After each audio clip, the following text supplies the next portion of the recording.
My entire professional life, especially in the post-9/11 era, has been characterized by a deep respect for law enforcement. Second only to the military, cops are my favorite people. But sometimes the hype that comes with an arrest can really put a bad taste in your mouth. And maybe the worst example of that ever was the so-called homegrown terrorists arrested last week in Miami. It was more aspirational than operational. FBI Deputy Director John Pistol's admission is another way of saying this hapless group had no clue how to carry out their deadly deeds.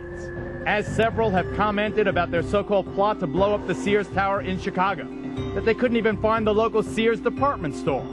And I almost gagged when the U.S. Attorney General claimed in one of several gigantic news conferences staged after the arrests that these individuals wish to wage a quote, full ground war against the United States. With what? Their walking sticks?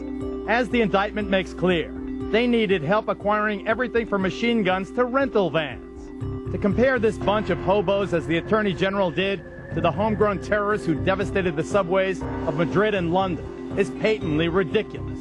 In the year's most laughable understatement, U.S. Attorney R. Alexander Acosta said this: "They were never able to obtain the explosives or access needed to implement this plan." Well, since they had neither weapons nor plans nor any apparent ability to obtain them, I wonder how much of their grandiose scheme was actually planted in their empty heads by the government informant.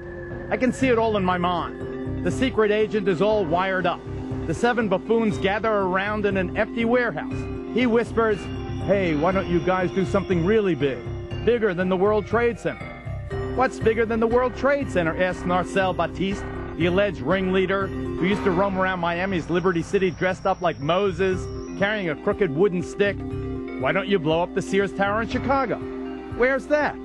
"Turn left at Detroit and look up." Give me a break. Homegrown terror is a very real threat. But the local Cub Scouts could have busted this very unmagnificent 7. They're much more laughable than scary. What's really frightening is the enormous energy and manpower that went into this nothing arrest. That's it for us. Until next time, thanks very much.